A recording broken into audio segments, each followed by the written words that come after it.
Porque el mandamiento es lámpara y la enseñanza es luz. ¿Escuchó? El mandamiento es lámpara y la enseñanza es luz. O sea, la luz no se puede producir si no hay una lámpara. La lámpara se necesita y se necesita el aceite en la lámpara para que se produzca la luz. Ahora, ¿por qué estoy diciendo esto? Porque vamos a la instrucción bíblica. ¿Por qué es importante la instrucción bíblica? El Espíritu Santo lo que va a usar en nosotros para producir un avivamiento, un cambio, es la palabra de Dios. ¿Y cómo es la palabra de Dios? La instrucción de la palabra de Dios.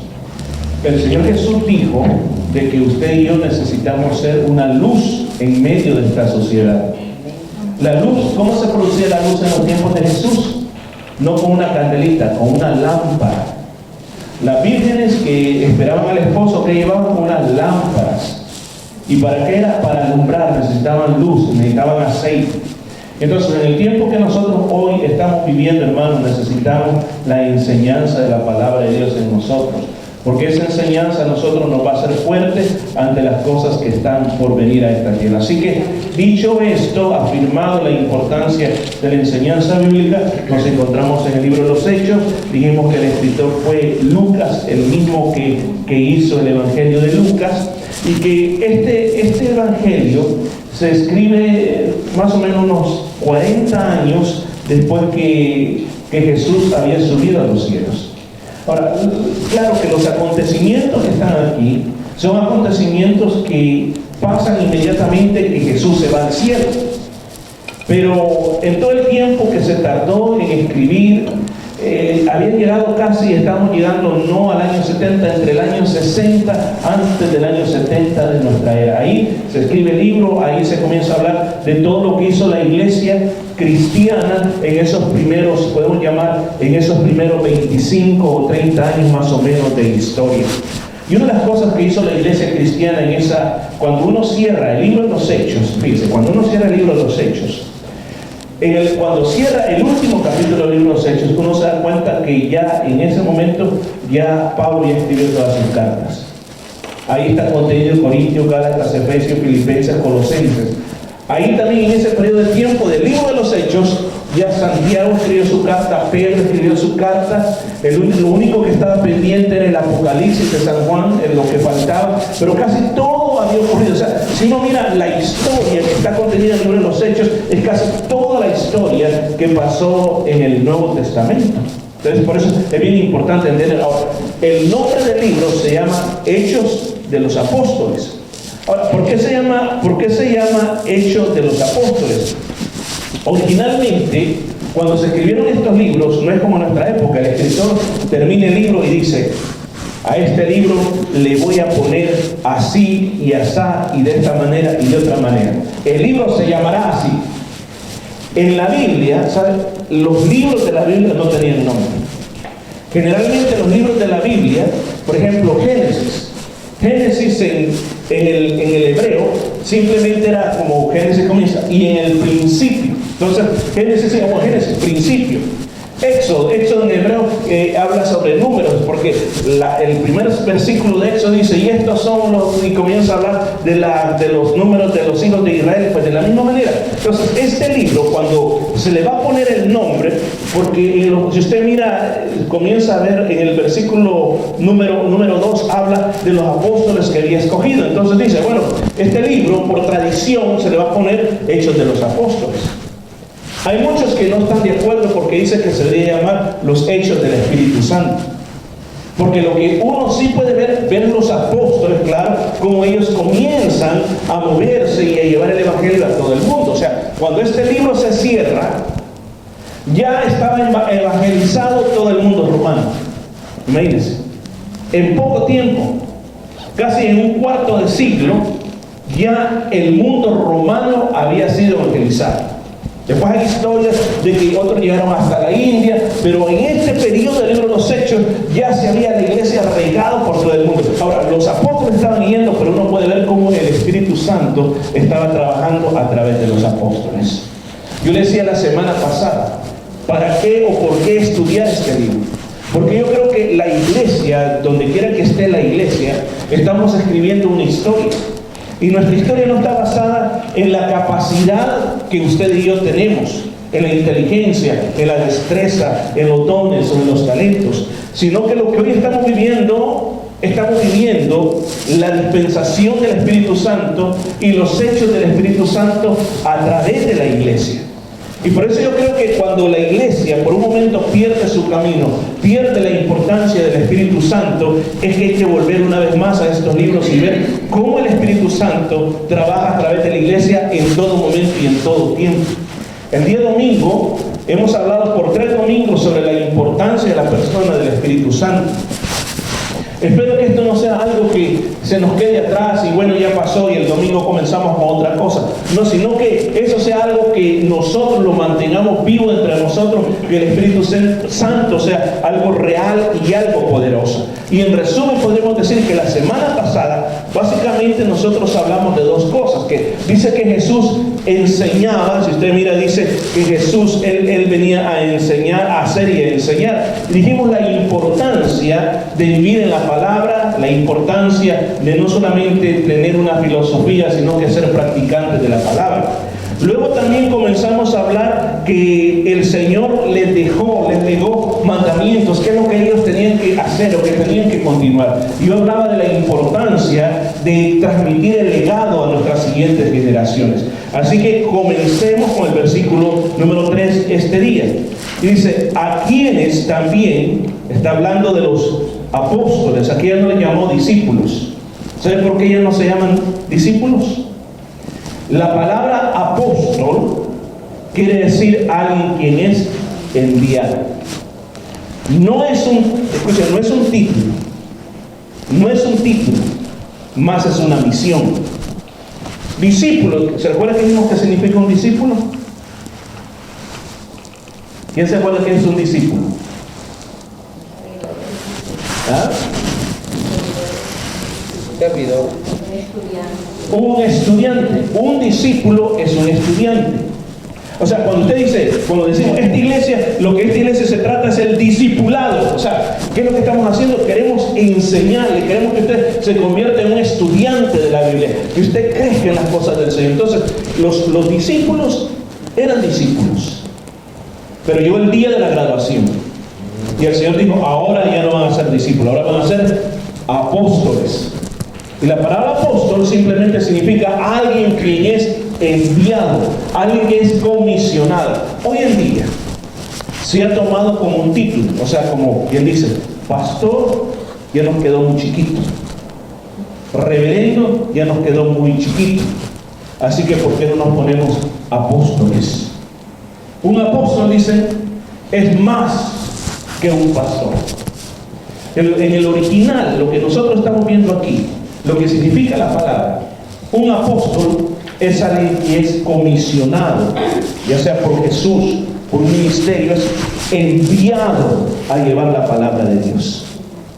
La persona que está yendo, está viajando, llevando la palabra de Dios por diferentes lugares, es un apóstol, porque es un enviado. Entonces, repito, no es un título. Yo sé que hoy en día está muy de moda que los hombres dicen, yo soy el apóstol fulano de tal. Amén, digan el apóstol, pues a usted es apóstol. No falta que el próximo nivel de repente van a encontrar que ya hay muchos que se dicen apóstoles y ahora ¿cómo le decimos? Hoy va a ser un ángel, ¿verdad? O arcángel, quizás le van a decir arcángel, ¿verdad? O querubín, ¿verdad? Ya no van a decir al apóstol Morris, sino que el querubín Morris Velázquez, imagínense. Como las ideas de tener títulos, ¿verdad? Pero aquí mire, dice la palabra de Dios que a quienes también después, está hablando de los apóstoles, de haber padecido, se presentó vivo con muchas pruebas indubitables, apareciéndose durante 40 días y hablándoles acerca del reino de Dios. ¿Sabe sobre qué está basado nuestro evangelio? ¿Sabe usted cuál es la piedra más importante del cristianismo? Casi siempre para Semana Santa lo resaltamos, pero lo tendríamos que resaltar todo el tiempo. La resurrección. Amén. La resurrección de Cristo, hermanos, es lo que a nosotros nos hace ser bastante importantes. Digo un hombre de esta manera. Si uno va a buscar los huesos de Mahoma, los encuentra. Va a buscar los huesos de Buda, por ahí están. Va a buscar esos huesos de todos los grandes líderes políticos, por lo menos las tumbas existen. Pero si usted busca la tumba de Jesús, Está vacía. la tumba de Jesús está vacía. Dice, Él no está aquí, ha resucitado. Y el apóstol Pablo dijo, escuche, el apóstol Pablo dijo, si Jesús no hubiese resucitado, seríamos las personas más dignas de lástima. ¿Por qué? Porque todo lo que nosotros estamos haciendo simplemente sería una farsa. Amén. De nada serviría que estuviéramos predicando hoy. De nada serviría que estuviéramos orando. Porque entonces nosotros tendríamos un Dios muerto. Simplemente tendríamos una tradición. Tendríamos una costumbre. Pero porque Jesucristo está vivo, entonces las cosas son diferentes. Pablo dijo, si Él no hubiese resucitado, entonces nuestra fe es vana, o sea, no sirviera para nada y de nada. Por eso Jesús, Él quiso por 40 días presentarse a los discípulos, que lo vieran, que lo tocaran, y no solamente ellos, sino que a muchos otros más. Porque hasta hoy en día hay personas que dicen, no, eso de Jesús es una conspiración. Oh, no, Jesús nunca resucitó. Yo recuerdo que una vez, antes, íbamos mucho a la biblioteca, a sacar libros a la biblioteca. Entonces, habían videos también, ¿se acuerdan cuando estaban los VHS, aquellos cuadrados? Entonces había uno que decía, sobre Jesús, decía, un video que todo cristiano lo tiene que ver. Y nosotros lo llevamos a la casa. Y cuando lo comenzamos a ver, hermano, por poco quemamos el video, pero dijimos, no vamos a hacer eso. Porque ¿qué es lo que estaba diciendo esa persona? Esa persona es un famoso doctor en arqueología y todo. Él decía, miren, decía, Jesús en realidad no murió, sino que quien murió fue otra persona. Jesús lo que hizo, que puso otra persona a morir, y él se fue para la India, y ahí en la India se casó, y allá murió de viejito. Cosas como esas decían ahí en ese video. Entonces, porque la gente siempre trata de demostrar. ¿Cuántos recuerdan la novela del Código Da Vinci? Amén. Una novela, o sea, es un libro de ciencia ficción. ¿Qué es lo que propone el que escribió ese libro? Lo que propone es que Jesús no es Dios, que Jesús fue una persona común y corriente que nunca resucitó. Todo fue un plan. ¿Y dónde basan todas esas cosas? Por ejemplo, hay un evangelio, no son apócrifos, se les llaman pseudoepígrafos. ¿Qué quiere decir la palabra pseudoepígrafo? Atribuidos falsamente, son evangelios falsos atribuidos a personas falsas, o sea que es el doble. Entonces hay uno que le llaman el evangelio de San Judas. Y el evangelio de San Judas aparentemente dice que Judas, la traición de Judas fue planeada por Jesús. Que Jesús le dijo a Judas que lo traicionara para que pasara todo lo que pasó, para que fuera un héroe. Entonces, muchas personas ocupan, todas estas cosas para mostrar, para decir de que Jesús realmente no resucitó. Pero le digo, nuestra vida está basada en eso. ¿Sabe por qué estamos adorando este día aquí? Porque Jesús está vivo. ¿Sabe por qué usted siente la presencia de Dios? Es porque Jesús está vivo. ¿Sabe por qué hasta aquí el Señor nos ha ayudado? Es porque Él está vivo. Si nosotros no tuviéramos esa fe, entonces de nada serviría todo lo que nosotros hacemos. Mire, ¿cuáles son las pruebas que Jesús hizo para presentarse a ellos y mostrarles, yo estoy vivo? En primer lugar, Lucas 24, el 39 al 40. Ellos estaban reunidos, estaban escondidos, con miedo. Y Jesús, sin tocar la puerta, sin meterse por la ventana, apareció en medio de ellos. Y lo que le dijo ahí en Lucas 29, el 39 al 40, le dicen, mirad mis manos y mis pies, que yo mismo soy. Yo no soy otro. Yo mismo, el mismo Jesús. Palpad y ved. ¿Qué quiere decir palpad? Quiero ver. Sí, es de carne. Tiene músculo. Tiene hueso. O sea, no es una aparición.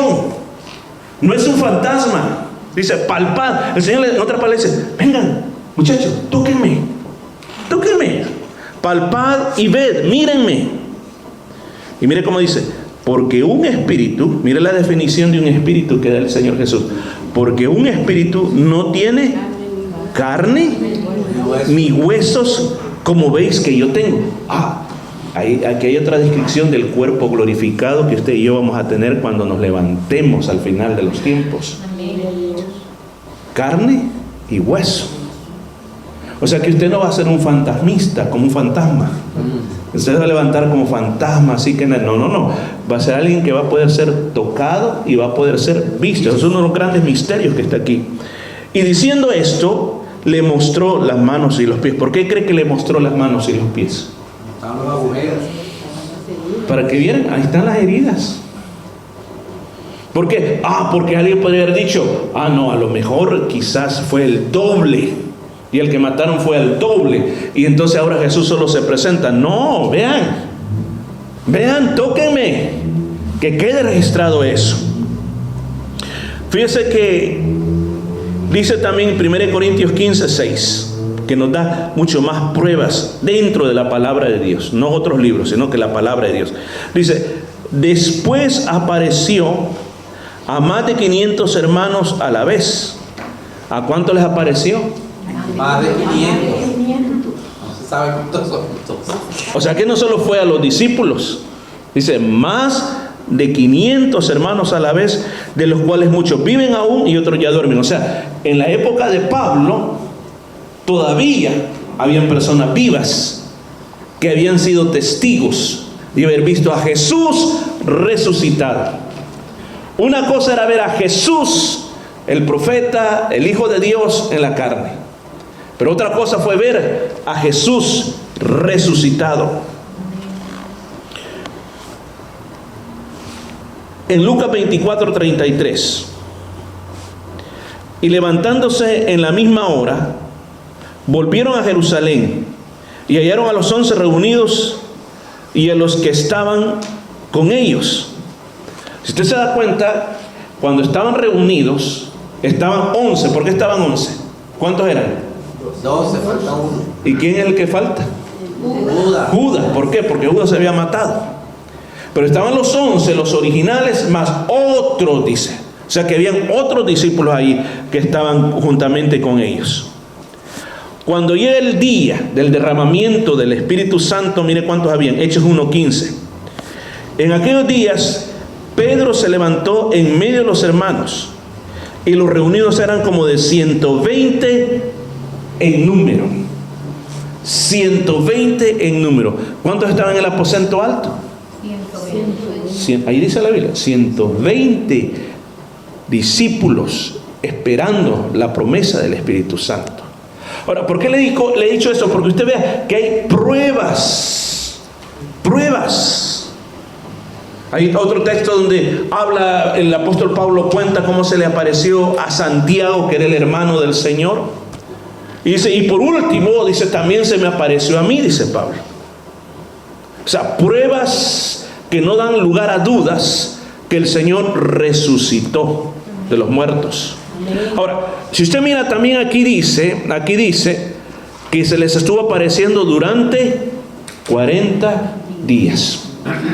Se ha interpretado que el número 40 en la Biblia es número de pruebas, pero también existe dentro de la parte judía, el número 40 significa número de cambio. ¿Qué quiere decir número de cambio? Para comenzar, el Señor saca al pueblo de Israel de Egipto y lo lleva al monte Sinaí. ¿Qué iba a hacer el Señor en el monte Sinaí? Le iba a dar el pacto de la ley a ellos. Antes del monte Sinaí, ellos eran un pueblo sin ley. O sea, no tenían una ley que Dios les había dado. Entonces tardan de venir, desde que salen de Egipto hasta que llegan al monte Sinaí, 40 días. Ahora, ¿qué es lo que va a pasar? A partir de ahí son un pueblo bajo el pacto de Dios. Entonces, ¿qué quiere decir? De que ahí va a haber un cambio. Ahí ese 40 significa que van a ir a otro nivel. El Señor estuvo 40 días con ellos. ¿Qué es lo que venía? Porque después que pasó esto, escucha, que el Señor se fue, pasan 10 días y en el número 50 se derrama el Espíritu Santo. Y viene el tiempo de cambio. Viene el tiempo que cosas diferentes suceden. Esto me trae a la memoria a mí, cuando usted y yo pasamos muchas aflicciones en la vida. Cuando muchas veces nosotros no sabemos qué hacer, no sabemos a dónde ir. Muchas veces nosotros en esos momentos hacemos la pregunta, ¿por qué me está pasando esto a mí? Que es lo más lógico que todo mundo piensa. Pero yo creo que en vez de hacer esa pregunta, deberíamos de hacernos esta pregunta, ¿para qué? ¿Qué es lo que Dios va a hacer en mi vida? ¿Por qué Dios me está atravesando por este valle? ¿A dónde Dios me va a llevar? ¿Qué es lo próximo que viene? Porque yo le digo, si nosotros somos hijos de Dios y estamos pactados con Dios, nuestra vida no depende de nuestras propias circunstancias. O como alguien dijo, nosotros somos esclavos del destino. Somos el resultado, el destino juega con nosotros como juega un jugador con una pelota de fútbol. Yo le digo que para nosotros no es así. Nuestra vida está en las manos de Dios. Amén. Somos hijos de Dios y Él nos comienza a dirigir qué es lo que tenemos que hacer, qué es lo que vamos a hacer. Le aseguro algo, y la Biblia lo dice, nada va a pasar en tu vida que a Dios se le escapó. ¿Qué quiero decir con eso? Toda tu vida está protegida dentro de un plan de Dios. Todo lo que, aunque cosas que usted no comprenda, cosas que usted no entienda, hoy no las va a entender, pero mañana sí las va a entender. El Señor le reveló cosas grandiosas a Daniel, lo que venía en el futuro, los imperios que venían, y Daniel hasta se desmayó de tanto que el Señor le dio, y le dice, Daniel, estas palabras de esta profecía, ciérralas. No te lo voy a decir qué es los significados, cuánto, de qué manera esto va a pasar, van a estar cerradas. Porque tú, Daniel, te vas a morir. Pero el tiempo seguirá. Pero cuando llegó Juan en el tiempo de Apocalipsis, le dijo, abre las palabras, dilas, comunícalas, escríbelas a las iglesias, dile lo que está por venir, lo que está por pasar. Hermanos, hay cosas que en el momento nosotros no las entendemos, pero después las vamos a entender. Dios tiene un tiempo de transición, Dios tiene un tiempo de cambio. Los tiempos de transición a veces son bien complicados. Como Israel en el desierto, muy complicado. De repente salieron afuera, no tenían agua. De repente sintieron que los querían atacar. De repente se sentían inseguros con lo que estaba pasando. Pero de repente el Señor les daba milagros y milagros y milagros para que aprendieran a depender de Él. Yo le digo, esos tiempos de transición van a ser unos tiempos que muchas veces va a parecer, mire cómo va a parecer, de que todo está en contra de nosotros. Pero el Señor nos tiene en sus manos. Es lo que usted tiene que hacer, confiar en el Señor. Entonces, por 40 días, ¿qué es lo que estuvo haciendo ahí Jesús? Hablándoles acerca del reino de Dios. ¿Cuál era el trabajo de los apóstoles? El Señor Jesús, fíjese que si el Señor Jesús hubiese querido, Él hubiera dicho, aquí vengo a abrir mi iglesia. La iglesia va a quedar en Galilea, ahí van a estar las puertas de la iglesia, ahí vamos a ungir diáconos, ahí vamos a ungir obispos, y ahí le ponemos un nombre y esa va a ser la iglesia. Pues el Señor no hizo eso. Él salió a predicar, a enseñar, a sanar, a liberar endemoniados, a hacer milagros. Pero ¿quiénes comisionó? ¿A los discípulos o a los apóstoles? ¿Y qué fue lo que les dijo a ellos? Que ellos hicieran discípulos. Ellos estuvieron por 3 años y medio en el discipulado, aprendiendo de Jesús. Ahora Jesús les dice, ahora les toca a ustedes. Ahora ustedes van a ir y van a llevar esta palabra del reino y van a ser discípulos. Ahora, ¿cuál es el mensaje del reino? ¿De qué reino está hablando cuando aquí la palabra dice acerca del reino de Dios? Hermanos, detengámonos por un momentito. Y la palabra de Dios dice que cuando Jesús, desde sus primeros mensajes, ¿qué fue lo que vino a predicar? Fue acerca del reino de Dios. ¿Qué es el reino de Dios, hermanos?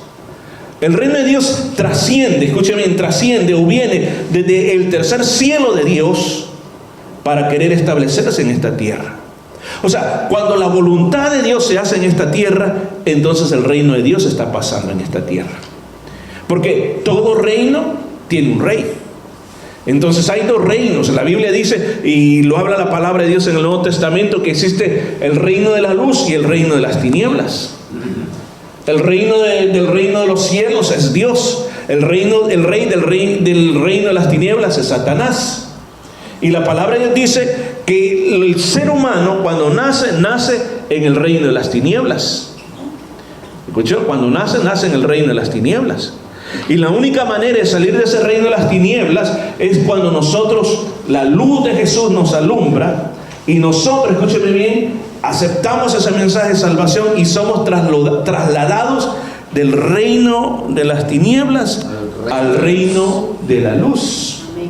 Entonces, cada vez que la voluntad de Dios se establece en esta tierra, ahí está llegando el reino de Dios. Ahora, alguien dirá, pero es que la iglesia es el reino de Dios. La iglesia forma parte del reino de Dios. Porque donde quiera que se establece la voluntad de Dios, ese es el reino de Dios. Por ejemplo, cuando usted, fíjese, el reino de Dios vive en nosotros. Desde que tenemos a Jesús en nuestro corazón. Desde que Jesús es el rey de la vida, de nuestra vida. Ya no somos ciudadanos de esta tierra. Ahora somos ciudadanos del reino de Dios. Por eso el apóstol dijo, nuestra ciudadanía no está aquí en la tierra. ¿A dónde está nuestra ciudadanía?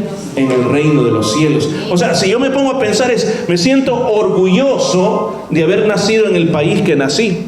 Pero debemos de sentirnos más orgullosos de la nueva ciudadanía que ahora tenemos en Cristo Jesús. ¿Y cuál es eso? Que ahora pertenecemos a la nueva Jerusalén, la Jerusalén celestial. Ahí es donde vamos a vivir por la eternidad. Entonces, las cosas del reino, ¿a qué requieren las cosas del reino?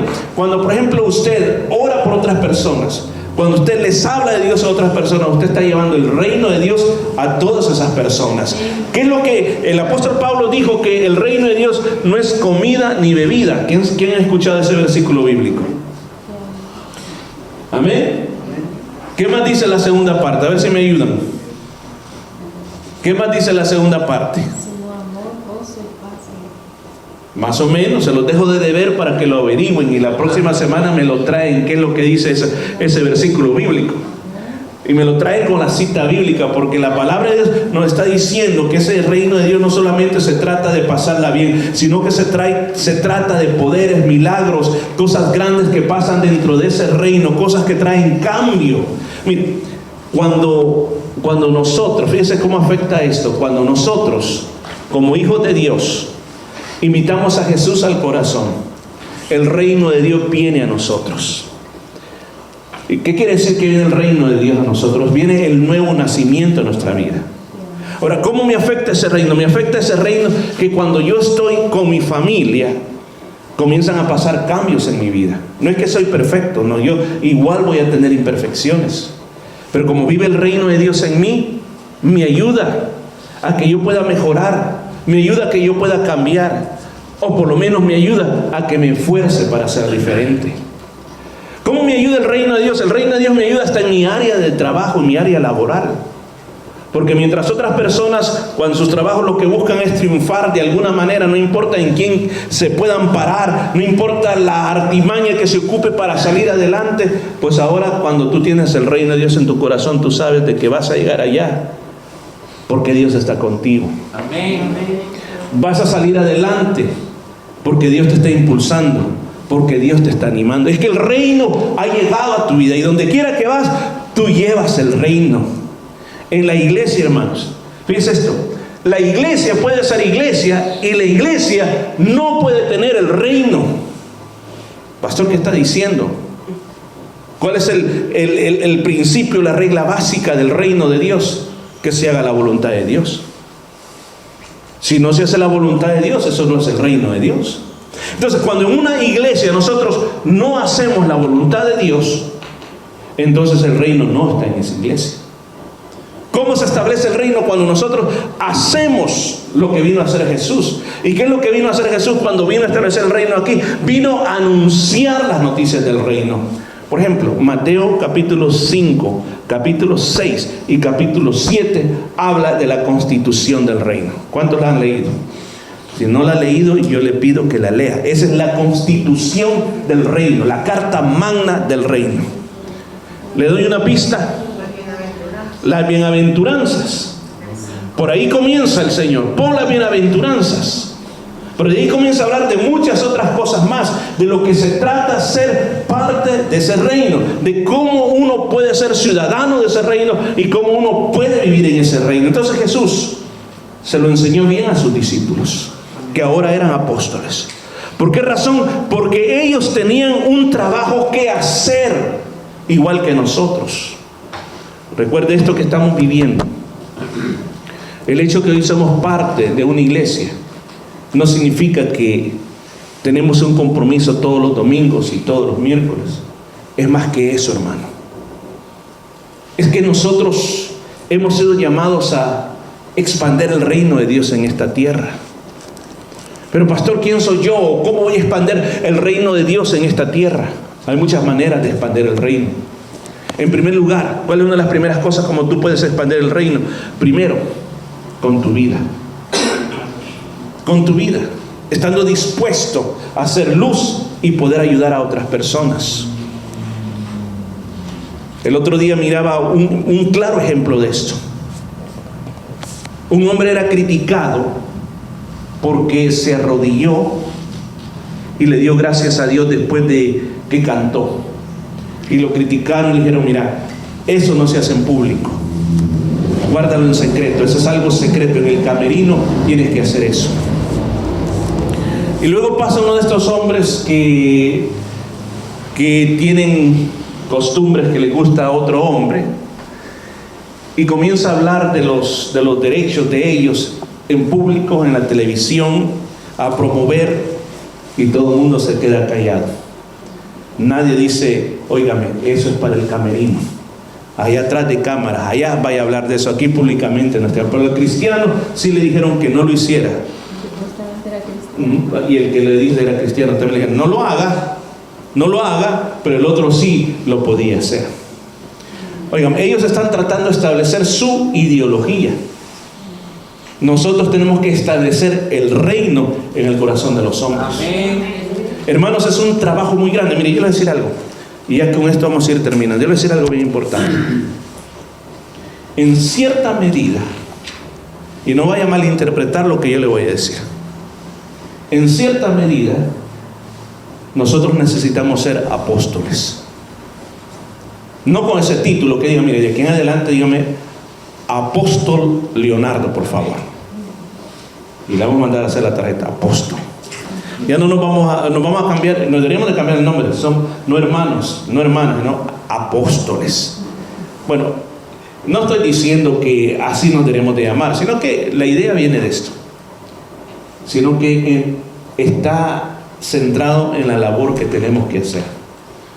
Hemos sido enviados por el Señor a llevar el reino de Dios a nuestra comunidad. Yo no sé si a usted le preocupa o no le preocupa, pero cuando yo veo las noticias, para mí ver el noticiero es simplemente ver cómo la profecía bíblica se está cumpliendo delante de mis ojos. Y lo que está pasando en esta sociedad, especialmente nosotros que somos extranjeros en este país, uno dice: ¿cómo le puedo hacer? ¿Cómo puedo llevar el reino de Dios a tanta gente? Pues es muy sencillo. Le voy a dar unos consejos. Primero, ore, por favor. Padre nuestro que estás en los cielos, ayúdeme. Padre nuestro que estás en los cielos. Y después, ¿escuchó lo que dice esa oración? Véngase. O sea, que tu reino venga. O sea, un día, literalmente en el milenio, el rey descenderá sobre esta tierra y establecerá su reino físico. Pero hoy lo está estableciendo a través de nuestros corazones. O sea, uno comienza como diciéndole: Señor, yo quiero que tu reino se establezca aquí en la ciudad donde yo vivo. Señor, yo quiero que tu reino se establezca ahí en el suburbio donde yo vivo. Hermanos, ¿cuántos de ustedes conocen a la mayoría de sus vecinos en la colonia donde viven? ¿Verdad que pocos conocemos qué hacen, quiénes son? Por ejemplo, este día miraba una noticia que me chocó bastante de un hijo que mató a su madre. El esposo andaba preocupado porque no le contestaba el teléfono a la esposa, y le dice el hijo: mira, hijo, ¿y tu mamá? Ah, ahí la dejé en la casa, dijo que le dolía la cabeza y se fue a acostar. Que no me contesta el teléfono, no sé, pero papá, no sé. Y cuando llega el padre de familia y entra a la habitación, encuentra ese crimen horrendo. Y más tremendo cuando se da cuenta que descubren que el actor de ese crimen es el hijo. Ahora, mira lo que pasa dentro de las familias. Y nosotros no sabemos qué es lo que podría pasar en nuestra sociedad en el futuro. ¿Por qué no decirle: Señor, que se establezca tu reino, que venga tu reino a mi ciudad? En su trabajo, usted no sabe, usted conoce a sus compañeros todos los días, usted habla con ellos y todo. ¿No le gustaría que el reino de Dios estuviera ahí en su trabajo? Pero pastor, es el trabajo, sí, pero usted puede, escucha esto, usted puede trabajar en un ambiente cargado del mal y usted lo va a sentir. Dicen: si yo pudiera me fuera de aquí. Pero ¿por qué no llevar el reino de Dios al trabajo? Pastor, pero ¿cómo llevo el reino de Dios? Ore. Yo no sé cuántos oran por su trabajo, por el ambiente que está en ese trabajo, para que el ambiente que le está rodeando cuando usted vaya el ambiente de Dios, que puedan sentir que usted en ese lugar es de bendición y no de otra cosa. En su matrimonio, usted se da cuenta que muchas veces la atmósfera matrimonial se torna bien hostil a veces, difícil. ¿Por qué no traer el reino de Dios a nuestro hogar? Decirle: Señor, yo te quiero pedir que tu reino venga a esta casa, porque estableciéndose el reino de Dios, entonces la voluntad de Dios es la que reina. Entonces vamos a ser perfectos. No vamos a ser perfectos, porque estamos en esta carne. Pero sí, el reino de Dios nos impulsará a ser diferentes. ¿Cuántos lo quieren en su vida? Amén. Pongámonos de pie, por favor. Voy a dejar hasta aquí. Gracias por obtener paciencia este día, hermano. Pero mi pregunta es: ¿te ha hablado la palabra de Dios en alguna cosa este día? ¿Sí? Yo creo que recordemos esas palabras clave. Yo estoy siendo bien abierto a lo que el Espíritu Santo quiera dar. No traigo una agenda preconcebida aquí, sino que hay algunos textos bíblicos que los he anotado aquí para que me ayuden. Pero yo le he prometido: Señor, los miércoles yo quiero ser abierto al Espíritu Santo.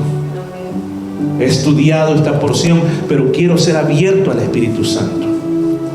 Y este día, usted que me está escuchando, yo quiero decirle: así como Jesús por 40 días no tomó tiempo para salir a predicar, él ya nomás volvió a predicar allá afuera con la gente. Hoy fue con sus apóstoles. Y usted de alguna manera, dije, usted es un apóstol. ¿Por qué? Porque ha sido enviado a la comunidad. Quizás usted no sepa predicar, no sepa decir: me voy a parar en una esquina a predicar. Si lo hace, gloria a Dios. Pero comencemos orando, comencemos influenciando. Y cuando se te dé la oportunidad, no se calle, hable. Y cuando hay personas enfermas, ¿qué haga? No diga: ahí voy a orar por vos en la iglesia. No, ahí donde esté, ahí ore por esa persona. Ahí dele palabra a esa persona. Que cuando usted lo haga, usted está llevando el reino. Y esta iglesia ha sido establecida no para que seamos 15,000 personas, 20,000 personas, bueno, si Dios quisiera, pero eso no es el objetivo principal de esta iglesia. Aunque seamos 5, seamos 10, seamos 15, lo que seamos, pero cada uno de nosotros se convierte en un enviado para que el reino de Dios se establezca. Cierra sus ojos por un momento.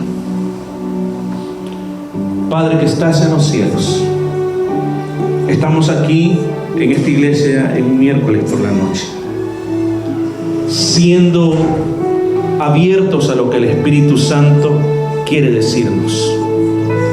Y este día hemos hablado de dos cosas. La primera, que hay muchas pruebas bíblicas que tú eres un Dios vivo, que resucitaste, y muchas personas fueron testigos de tu resurrección. Y la segunda cosa, ese tiempo que tú tomaste para hablar del reino. Señor, de verdad yo te pido perdón como pastor de esta iglesia, que a veces se nos olvida que lo que estamos haciendo es por causa del reino de Dios.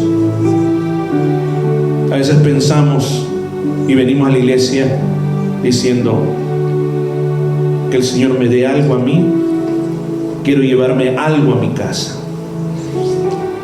En cierta manera, Señor, es cierto, pero no es el 100% de todo, porque este día tú nos has llamado a que nos preocupemos por el reino, que donde quiera que vayamos hagamos avanzar el reino,